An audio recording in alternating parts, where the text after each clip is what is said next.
Salutations à toutes les frères et sœurs en Jésus-Christ dans le monde entier. Nous allons parler de la foi d'Enoch. Prenons le livre de la Genèse chapitre 5. Prions pour le message, frères et sœurs. Adonai, Dieu d'Israël, Dieu d'Abraham, d'Isaac et de Jacob, Seigneur, nous te prions pour ce message. Conduis-nous dans ta vérité. Œuvre dans nos cœurs encore dans la profondeur de ta parole par ton Saint-Esprit. Que les écailles tombent de nos yeux, que nous soyons remplis de toi, car tu es la parole, au nom puissant du Seigneur Jésus-Christ. Amen. Adorons, louons, remercions notre Dieu, Jésus-Christ. Jésus-Christ c'est son nom. Jésus-Christ c'est son nom. Jésus-Christ c'est son nom. Puissant guerrier, fort dans le combat. Jésus-Christ c'est son nom. Jésus-Christ c'est son nom. Jésus-Christ c'est son nom. Jésus-Christ c'est son nom. Puissant guerrier, fort dans les combats. Jésus-Christ c'est son nom.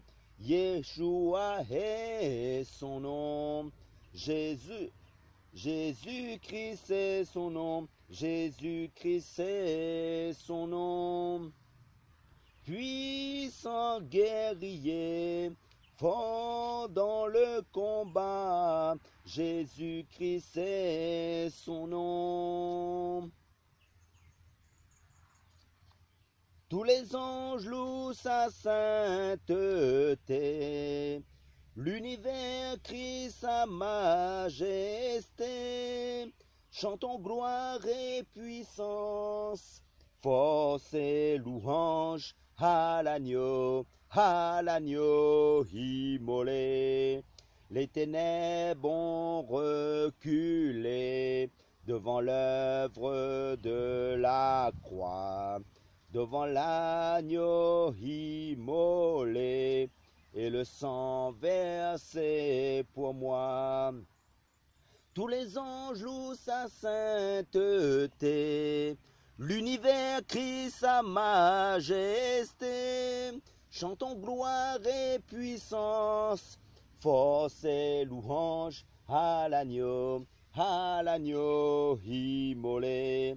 De la vie qu'il a donnée à la vie qui coule en moi. Tant d'amour et à jamais ma reconnaissance au roi. Tous les anges louent sa sainteté, l'univers crie sa majesté. Chantons gloire et puissance, force et louange à l'agneau immolé. Vivant, vivant, puissant, puissant, vivant, Dieu vivant, puissant, Dieu puissant. Tous les anges louent sa sainteté, l'univers crie sa majesté. Chantons gloire et puissance, force et louange à l'agneau immolé, à l'agneau immolé. Merci d'un cœur reconnaissant, merci au Seigneur Tout-Puissant, merci car tu as donné Jésus-Christ, ton Fils. Merci d'un cœur reconnaissant, merci au Seigneur Tout-Puissant, merci car tu as donné Jésus-Christ, ton Fils. Maintenant que le faible dit je suis fort, que le pauvre dit je suis riche, Dieu a fait de grandes choses pour nous. Merci, merci d'un cœur reconnaissant. Merci, ô Seigneur Tout-Puissant. Merci, car tu as donné Jésus-Christ, ton Fils. Merci, d'un cœur reconnaissant. Merci, ô Seigneur Tout-Puissant. Merci, car tu as donné Jésus-Christ, ton Fils. Célébrez, Jésus célébré, célébré, Jésus célébré. Il est vivant, il est vivant, et il règne à jamais. Il est vivant, il est vivant. Venez le célébrer, la résurrection du Seigneur. Célébrez, Jésus célébré, célébré, Jésus célébré. Il est vivant, il est vivant, et il règne à jamais. Il est vivant, il est vivant. Venez le célébrer, la résurrection du Seigneur. À jamais tu seras, à jamais tu seras, l'agneau sur le trône, l'agneau sur le trône. Je fléchis les genoux, je fléchis les genoux, pour t'adorer toi seul. À jamais tu seras, à jamais tu seras, l'agneau sur le trône, l'agneau sur le trône. Je fléchis les genoux, je fléchis les genoux, pour t'adorer toi seul. Reçois l'adoration, tu es le roi de gloire, notre victoire. Digne es-tu, Seigneur, Emmanuel. Reçois l'adoration, tu es le roi de gloire, notre victoire. Digne es-tu, Seigneur, Emmanuel. Dieu de lumière élevé dans les cieux, rempli de grâce et de paix, environné de louanges et de feu, gardien de l'éternité. Pourquoi quitter ce palais de bonheur pour un sentier de misère? Par quel amour le chemin de ton cœur a su trouver nos prières? Reçois l'adoration, tu es le roi de gloire, notre victoire. Digne es-tu, Seigneur, Emmanuel, de cette foi que ton cœur a montré. Je veux puiser mon secours, je marcherai chaque jour. Garde mes yeux des attraits de ce monde, garde-moi près de la croix, en ce lieu saint où mon âme est féconde, d'humilité et de joie. Reçois l'adoration, tu es le roi de gloire, notre victoire. Digne es-tu, Seigneur, Emmanuel, Emmanuel, Emmanuel.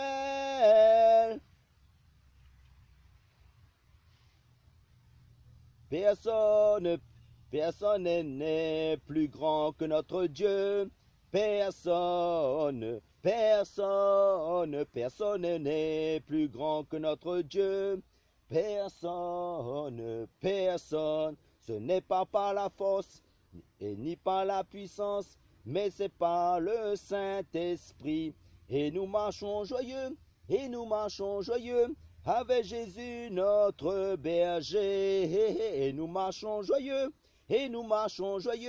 avec Jésus notre berger. Personne n'est plus grand que notre Dieu. Personne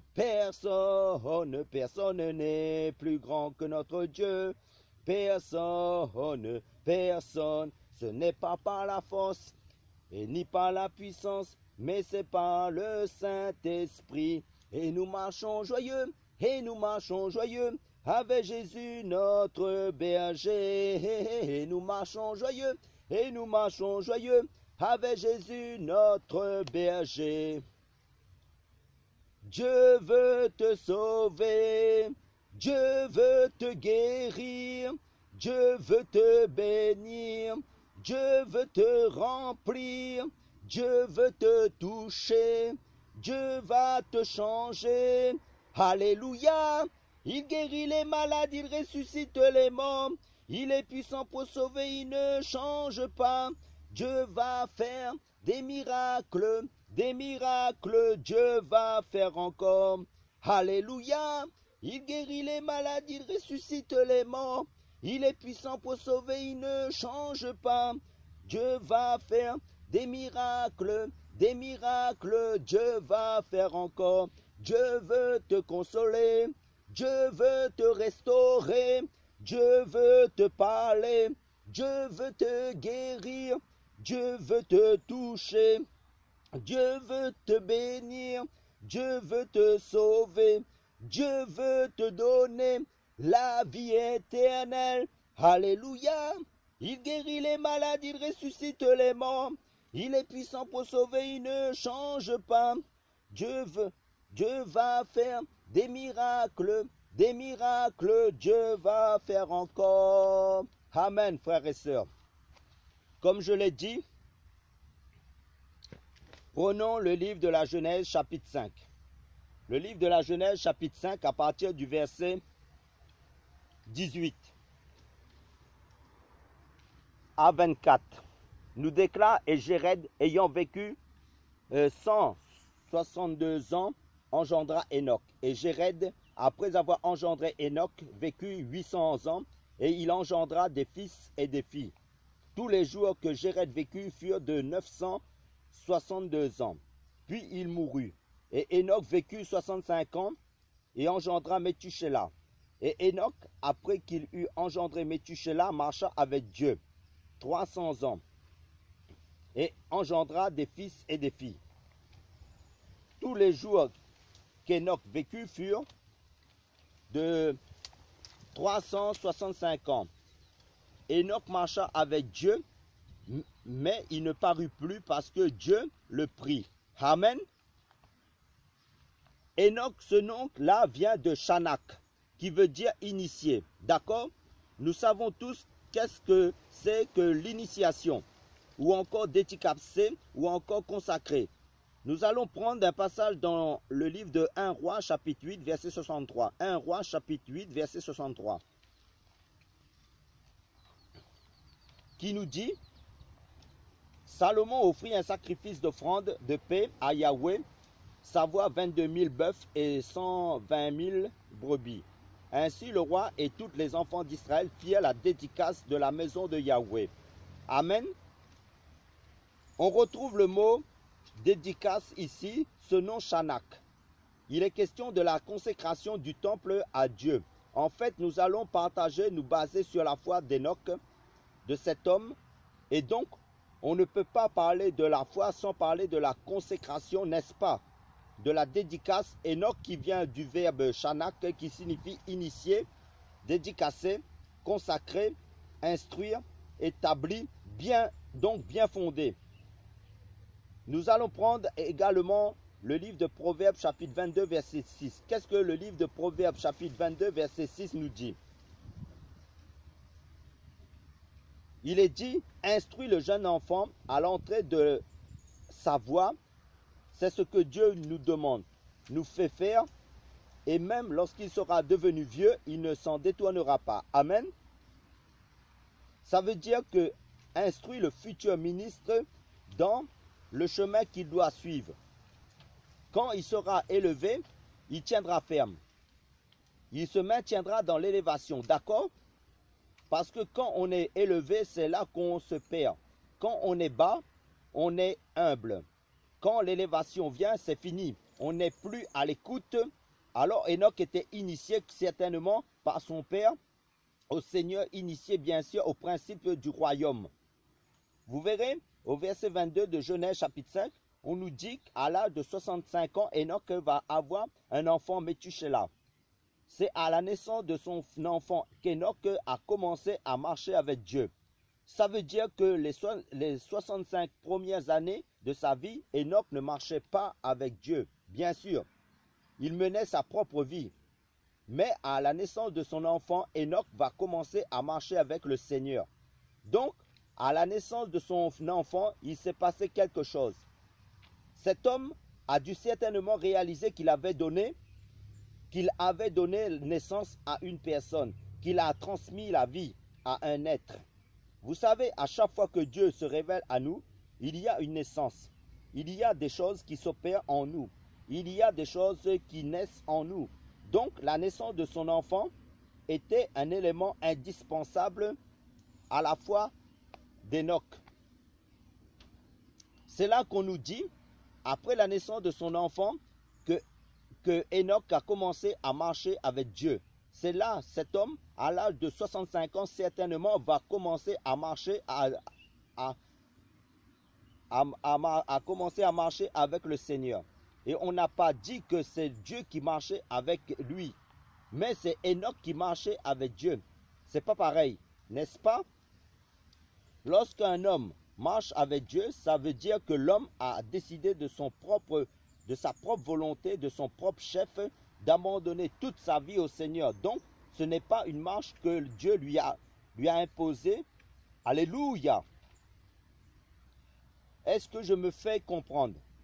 Quand on dit Dieu marche avec un homme, ça veut dire aussi que, en quelque sorte, Dieu va t'imposer l'appel. Comme Jonas, Dieu lui a imposé l'appel.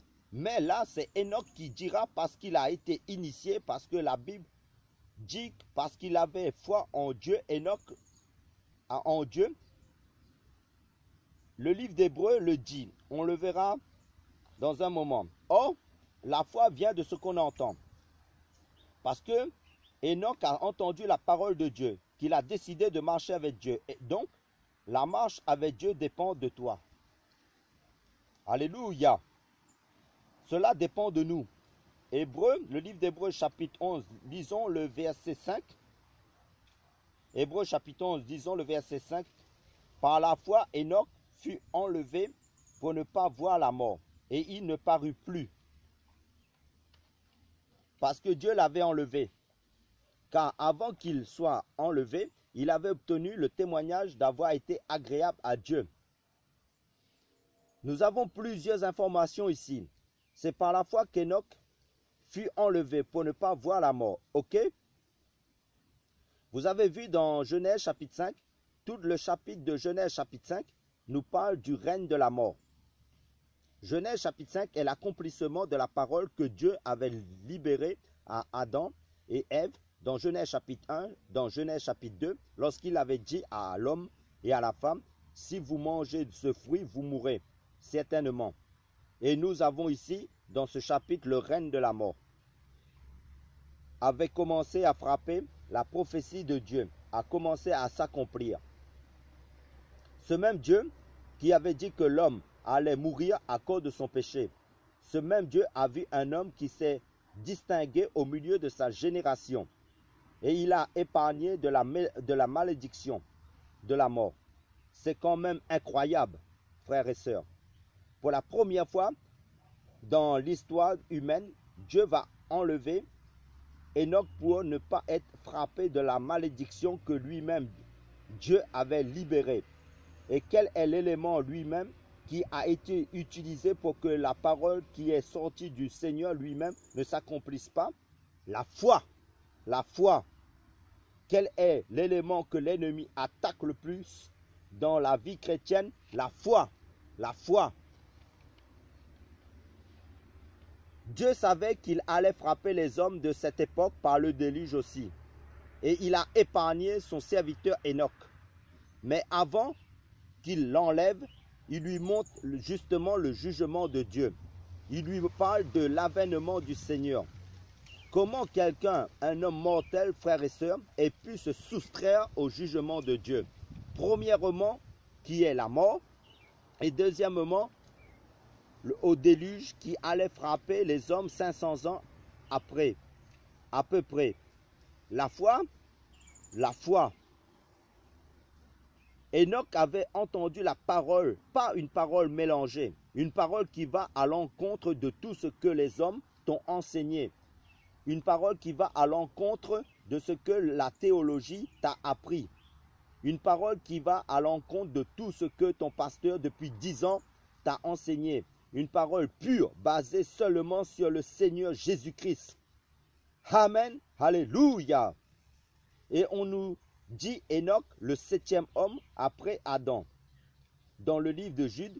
Et on sait que la Bible accorde une grande importance aux chiffres.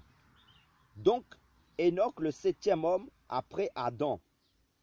Et Enoch est le premier homme à parler du Seigneur Jésus-Christ, qui nous dit dans le livre de Jude, chapitre 1, verset 15, le livre de Jude, chapitre 1, verset 15, selon ma version de Bible, qui nous dit, voici le Seigneur est venu avec ses saints, qui sont par millions, pour juger tous les hommes et pour convaincre tous les méchants d'entre eux de toutes leurs méchantes actions qu'ils ont commises méchamment, et de toutes les paroles injurieuses que les pécheurs impies ont proférées contre lui.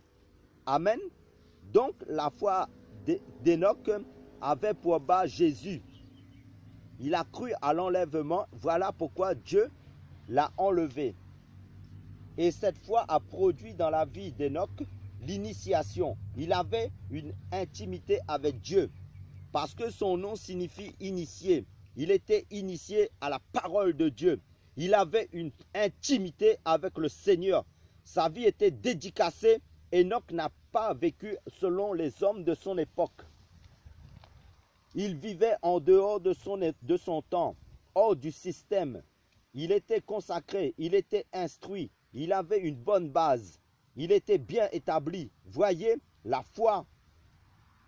Alors, pendant 300 ans, Enoch s'est dit, chaque jour, je marcherai avec Dieu. C'est-à-dire, moi, Enoch, je veux suivre Dieu partout où il va.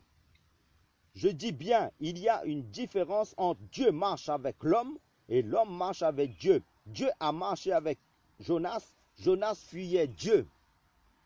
Enoch s'est dit, moi, Enoch, je veux marcher avec Dieu, en dépit du rejet dont je peux être l'objet. Je veux suivre Dieu en dépit de ce que les uns et les autres vont dire. Moi, Enoch, j'ai choisi volontairement cette voie. La foi, c'est un choix. La foi, c'est un choix. La foi est un choix personnel que nous faisons parce qu'il y aura des conséquences. Alléluia. Ah oui, frères et sœurs. Le livre d'Hébreux nous dit, Enoch a tellement marché avec Dieu pendant 300 ans non-stop. Et Jésus nous dit dans l'évangile de Jean, chapitre 14, verset 6, « Je suis le chemin, la vérité et la vie. Nul ne vient au Père que par moi. » Donc, marcher avec Dieu, ça veut dire, c'est marcher sur son chemin. C'est marcher dans les pas de Jésus. Enoch a marché dans les pas de Jésus, sur les traces de Jésus, bien entendu. Et les pas de Jésus ne nous amènent pas dans le luxe. Les pas de Jésus ne nous amènent pas dans les temples construits par les hommes. Les pas de Jésus nous amènent hors du temple, hors du camp des hommes, hors du système des hommes.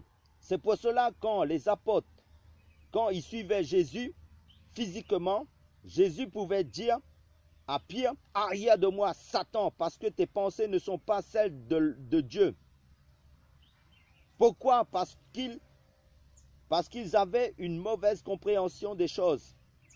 Parce qu'ils ne marchaient pas dans les pas de Jésus, sur les traces de Jésus. C'est quand Jésus est mort et ressuscité, c'est vraiment là que les apôtres ont commencé à marcher sur les pas de Jésus. Ont commencé à marcher sur les traces de Jésus. Vous avez vu où cette marche avec Dieu les a amenés, les a conduits. Lisons la parole, la Bible, frères et sœurs, avec l'Esprit de Dieu. La marche avec Dieu. L'apôtre Paul nous dit dans le livre de 2 Corinthiens chapitre 5 verset 7, nous marchons non pas à la vue, mais par la foi. Pourquoi? Parce que Paul se réfère à Enoch. Il n'y a pas beaucoup de personnes dans la Bible à qui on rend témoignage. Il y a très peu de personnes dans la parole qu'ils ont marché avec Dieu. Enoch et Noé. Et ce sont des personnes que nous ne voulons pas, sur lesquelles on ne témoigne pas. On veut des personnes comme David, on veut l'onction de David, on veut la puissance de Moïse. On ne veut pas de la foi d'Enoch. Il est question là de la marche chrétienne. Enoch a marché comme étranger et voyageur sur la terre. Voilà la marche chrétienne. Le livre de 1 Pierre chapitre 2 verset 11 nous dit: mes bien-aimés, je vous exhorte à marcher comme étrangers et voyageurs sur la terre, parce que nous sommes des pèlerins, notre patrie est céleste. Dieu est comme du vent. La marche avec Dieu te fera marcher comme du vent, comme de l'air. On ne peut pas te cerner, te comprendre, parce que tu marches avec Dieu. Amen. Or, dans les églises, dans la chrétienté actuelle, beaucoup d'églises ne marchent plus avec Dieu en règle générale, où la présence de Dieu n'y est plus. Le système pyramidal, le système clérosé, dans lequel ces églises sont enfermées depuis 5 ans, depuis 10 ans, depuis 15 ans, nous empêche de marcher avec Dieu. Parce que la marche avec Dieu implique, frères et sœurs, du monde entier, la destruction de certaines choses à chaque fois, parce que c'est la vie. De la même manière quand on regarde la nature, voyez comment les animaux, comment certains serpents peuvent se muer. Ils changent de peau, ils passent de dimension en dimension. La marche avec Dieu implique cela. Il faut casser certaines habitudes pour passer à autre chose, pour ne pas mourir.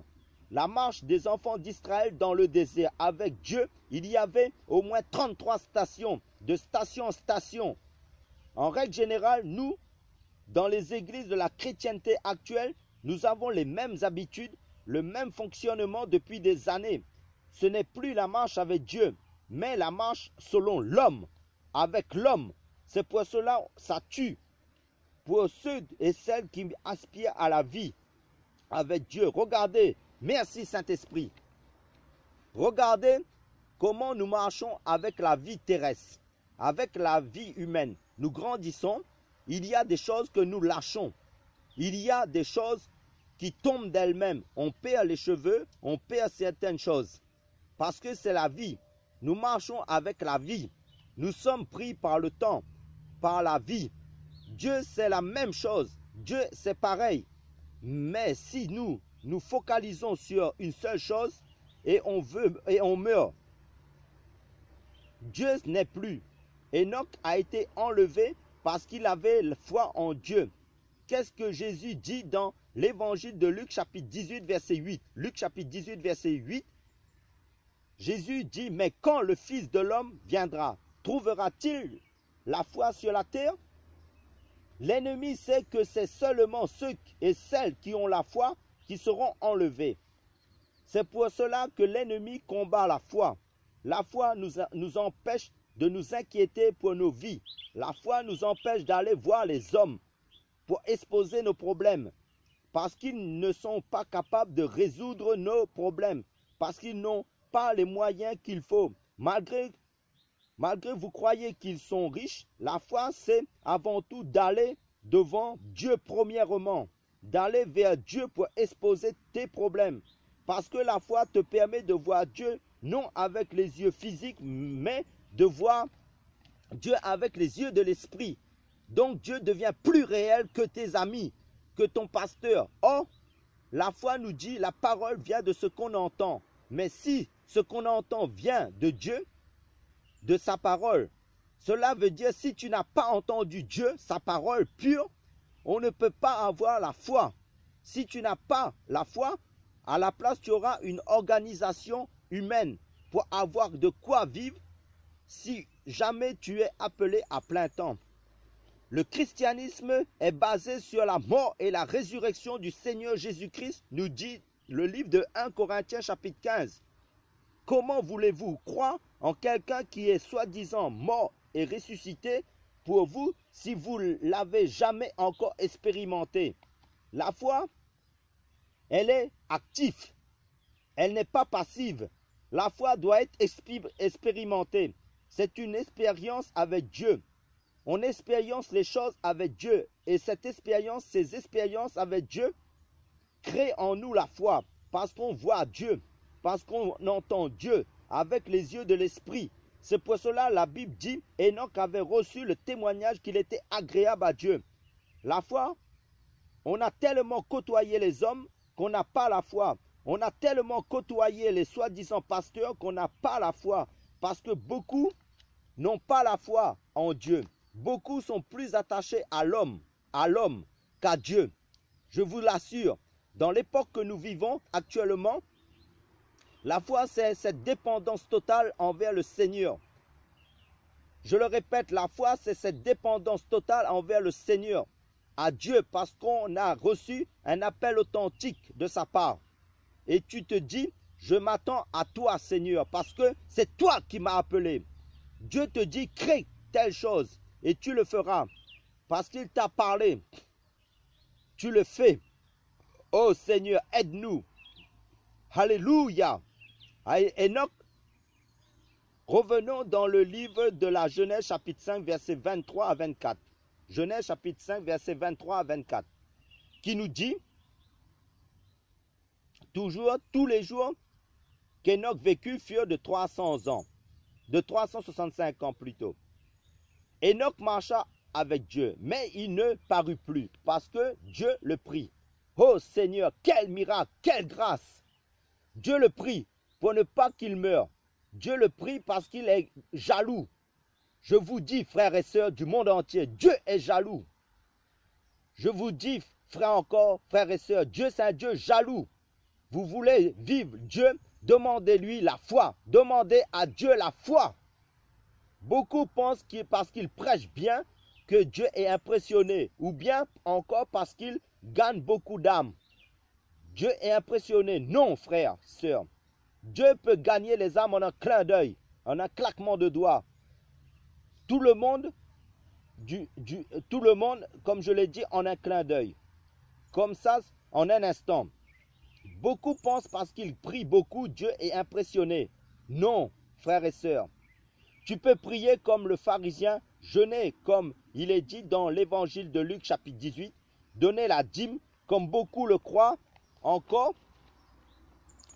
comme la loi l'exigeait, la loi de Moïse. Toutes ces choses n'impressionnent pas Dieu.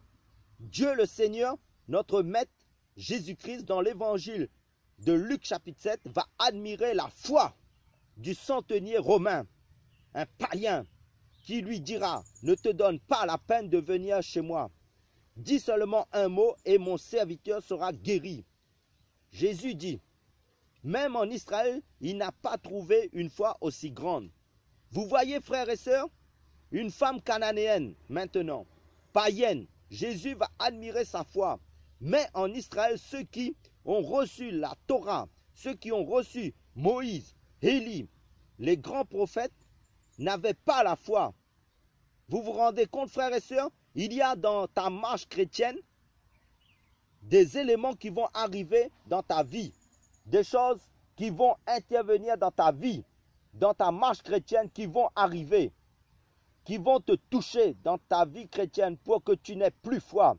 Et c'est là, dans ces moments-là, ce qui peut toucher le cœur de Dieu, en dépit des épreuves, tu restes inébranlable. La foi, ce n'est pas quand tout le monde t'acclame et que tu te dis, voilà, c'est là que j'ai la foi. Non, non, frères et sœurs. La foi doit être éprouvée. C'est dans les situations difficiles. Tu as l'impression où tu te dis, je ne vois plus l'horizon. C'est là que tu dois toucher le cœur de Dieu. Quand tu te mets à murmurer, à te plaindre, la foi, tu ne l'as plus. Quand tu cherches la solution auprès des hommes, c'est fini.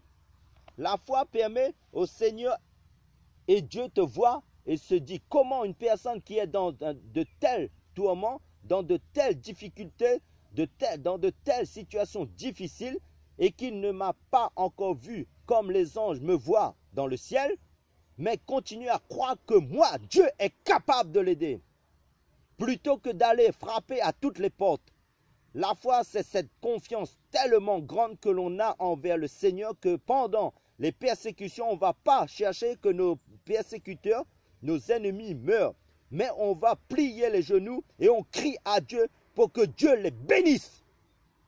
Ça, ce cœur-là touche Dieu. Alléluia. Est-ce que vous pouvez imaginer un instant Enoch, grâce à sa foi, a échappé à la mort? Il n'a pas vu la mort, alors que cette sentence sur la mort a frappé toute la descendance d'Adam. Dieu a fait une exception. Dieu a modifié son plan.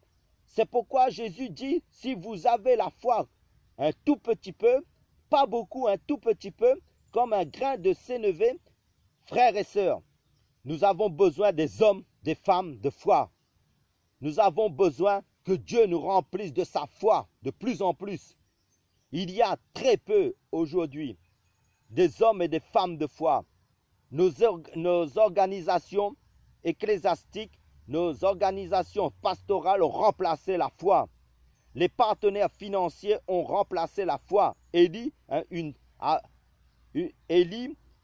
une telle onction sur sa vie, Dieu a mis une telle onction sur la vie d'Élie que Dieu ne va pas envoyer Élie auprès des riches pour le soutenir dans son ministère.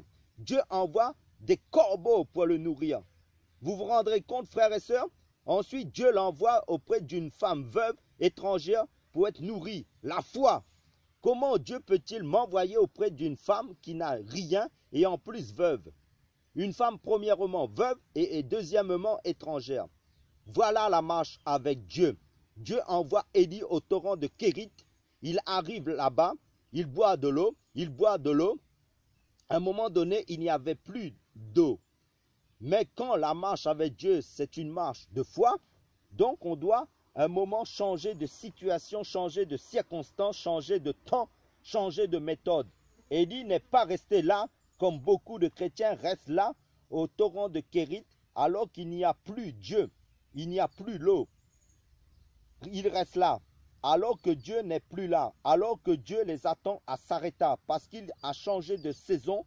Seigneur, ouvre-nous les oreilles de l'esprit. Il y a eu une saison où il y a eu les corbeaux, les eaux de Kérit, mais cette saison est finie. Mais toi, tu restes dessus. Tu crées la religion et Dieu n'est plus. Et quand Dieu dit allez à Sarepta, il y a une veuve là-bas. On dit non, nous préférons ici parce qu'on a déjà bâti ici, on a déjà construit ici, on a déjà ici des relations, on a déjà fait des choses. Dieu dit il faut bouger. Parce que moi, Dieu, je bouge. Et nous ne voulons pas bouger avec Dieu. Et nous voulons que Dieu bouge avec nous. Et nous mourrons et nous tuons les gens. Seigneur, aide-nous. Et quand Sarepta était fini, Dieu dit à Élie, va ailleurs. Élie n'a pas dit non, c'est une femme partenaire que tu m'as donnée, je reste à vie. Non, merci Saint-Esprit. Nous sommes au Dieu. Dieu va nous faire du bien. Dieu va nous délivrer. Nous sommes dans l'évangile de Luc chapitre 4 versets 42 à 43. La marche avec Dieu, une marche de foi. Ça veut dire que tu as construit pendant 10 ans. Dieu te dit quitte maintenant ce lieu, va ailleurs. Toi tu te dis non, ailleurs c'est encore vide. Il me faut mes béquilles. Ce n'est plus la foi. Alléluia. Comme je l'ai dit, l'évangile de Luc chapitre 4 verset 42 à 43. Luc chapitre 4 verset 42 à 43 nous dit, dès que le jour parut, il sortit et alla dans un lieu désert. Et une foule de gens se mirent à sa recherche, arrivèrent jusqu'à lui et ils voulaient le retenir, afin qu'il ne les quittât pas. Amen. Voilà les gens qui veulent que tu restes indéfiniment avec eux. Voilà les situations qui veulent que tu restes indéfiniment là, te retenir pour que tu ne marches plus avec Dieu. Ces gens voulaient retenir Jésus chez eux. Jésus dit non, non, Il faut que j'aille aussi ailleurs. La marche avec Dieu, la foi. Combien ont-ils la foi? Combien? Dieu est capable, parce qu'il t'a appelé à plein temps, il est capable de toucher quelqu'un qui ne te connaît pas, qui ne t'a jamais vu. Il est capable de lui donner ton prénom, ton nom, ton adresse et lui dire, prends les 1000 € que tu as, va te le donner. Une fois qu'il t'a donné, tu l'oublies. Et une fois que tu as fini avec cet argent, il parle à quelqu'un d'autre. C'est ça la foi. Du coup, personne ne peut te contrôler. Toi, tu ne peux pas dépendre d'eux. C'est des aides ponctuelles. Quand la manne tombait du ciel, qui pouvait contrôler le ciel pour dire que je veux que la manne tombe à cet endroit-là? Jésus, aide-nous. Nous sommes loin de la foi. Alléluia. Et sans la foi, il est impossible d'être agréable à Dieu. Parce qu'on n'a pas la foi dans nos vies de chaque jour. Qu'est-ce que nous faisons chaque jour? Romains chapitre 8, verset 5. Nous déclare, Romains chapitre 8, verset 5, nous déclare qu'à ceux qui vivent selon la chair, s'affectionnent aux choses de la chair. S'affectionne ici, ça veut dire ici occuper ta pensée, que tes pensées soient remplies des choses de la terre. Et l'affection, c'est ton cœur qui est envahi par le manque. Tu aimes les choses du monde, tu t'affectionnes aux choses du monde. Aujourd'hui, le nouveau portable qui est sorti, tu veux absolument le même. Tu t'affectionnes, les inquiétudes de la terre deviennent tes inquiétudes. Les inquiétudes des hommes de ce monde deviennent tes inquiétudes. Les intérêts de la terre deviennent tes intérêts. Il n'y a plus la foi. On a beau prêcher sur la foi, il n'y a plus la foi. Être agréable, frères et sœurs, à Dieu, cela n'est pas donné à tout le monde. Dieu aime tout le monde, mais Dieu n'agrée pas tout le monde. Toujours dans le livre aux Romains, chapitre 8, verset 5, la suite nous dit, « Mais ceux qui vivent selon l'Esprit s'affectionnent aux choses de l'Esprit. » Mes amis, frères et sœurs du monde entier, nous sommes aussi dans l'évangile de Matthieu chapitre 16 verset 23. Jésus dit à Pierre, « Arrière de moi, Satan, car tes pensées ne sont pas les pensées de Dieu. » Alors, quelles sont tes pensées que tu as dans le quotidien, dans la vie de chaque jour? Et il y a un autre passage dans le livre de Romains chapitre 15 verset 5 qui nous informe « Et que le Dieu de patience et de consolation vous donne d'avoir les mêmes sentiments les uns envers les autres, selon Jésus-Christ. » Amen. Sentiments, les pensées, affection. Un autre passage fort, Philippiens chapitre 2 verset 5, qui nous dit qu'il y ait donc en vous le même sentiment qui a été en Jésus-Christ. Amen. Là, quand l'apôtre Paul dit « ayez le même sentiment » qui était en Jésus-Christ, ou bien encore affectionnez-vous à ces choses-là. Quand l'apôtre Paul là-bas, dans Romains chapitre 8 que nous avons vu, ceux qui s'affectionnent aux choses de la chair et l'affection de l'esprit. Donc il y a deux types d'affection, l'affection charnelle et l'affection de l'esprit. Deux types de pensées, les pensées charnelles qui tuent la foi, les inquiétudes, la peur du lendemain, tout ça. Vouloir épargner à l'excès, vouloir être soutenu par des partenaires financiers dans son ministère, par des hommes, vouloir dépendre des hommes. Faire des appels de fonds, toutes ces pensées charnelles pour son ministère, voyez, amènent la mort. Et les pensées, l'affection, des affections que Dieu veut que nous ayons, c'est ce que Jésus-Christ avait. Ayez en vous les mêmes sentiments que Jésus avait, lequel étant en forme de Dieu, n'a pas regardé son égalité avec Dieu comme une usurpation. Cependant, il s'est vidé. En gros, Jésus s'est dépouillé, humilié. Voyez l'obéissance. Soumission, la soumission au Père. À la parole, la simplicité. Il n'a pas regardé son égalité avec le Père. Il a pris la forme d'un serviteur pour nous servir littéralement esclaves, pour nous laver nos pieds, pour nous nourrir. Il renvoyait la foule comme un protocole. Élisée avait la foi en Dieu. Il n'a pas été ami avec Naaman le riche pour être soutenu dans son ministère. La foi. Quand tu as foi en Dieu, là, tu es bien établi. ton fondement est correct, là, tu n'es pas ébranlable. Non, non, on peut te critiquer, on peut dire toutes sortes de mal de toi. Tu avances, tu es bien instruit parce que ta foi a pour base Jésus. Tu es bien établi, tu es bien instruit, tu es consacré, tu es dédicacé, tu es initié. La relation avec le Seigneur, l'initiation, c'est ta relation avec Jésus. C'est l'intimité avec le Seigneur. Amen. Quand tu es dédicacé, tu es un temple, une maison dédicacée à Dieu. Mais qui peut te contrôler? C'est fini, tu es hors du temps. Mon frère, ma soeur, les choses de la terre deviennent comme de la poussière pour toi.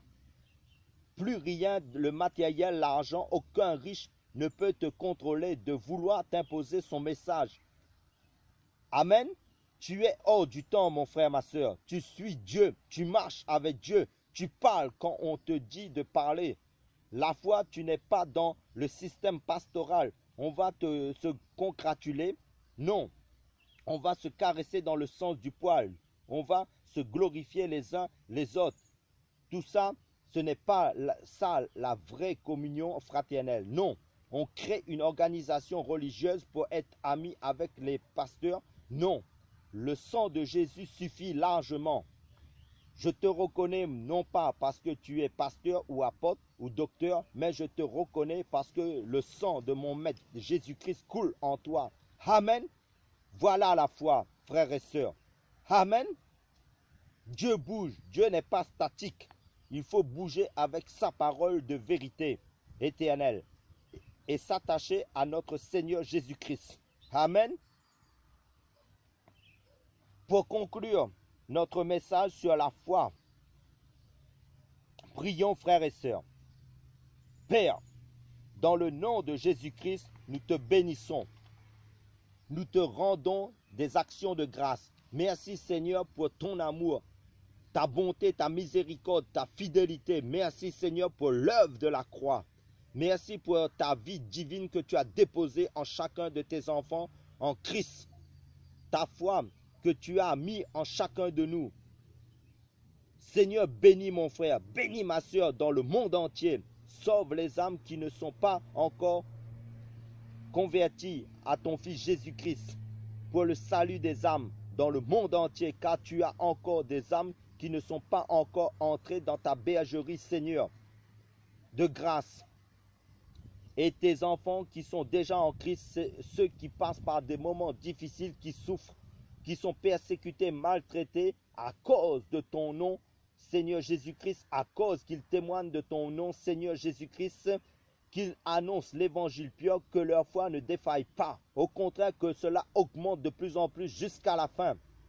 Au contraire, Seigneur, affermis les frères et les sœurs dans la foi de plus en plus en toi, malgré les diverses épreuves qu'ils traversent dedans. Dans les temps difficiles où nous sommes, d'apostasie où nous sommes, maintiens toujours tes enfants en Christ éveillés spirituellement dans cette relation personnelle, individuelle, en profondeur, chacun pour sa part avec toi, Père. L'honneur, la gloire, les actions de grâce à toi, Père, d'éternité en éternité, Père, dans le nom puissant du Seigneur Jésus-Christ. Amen.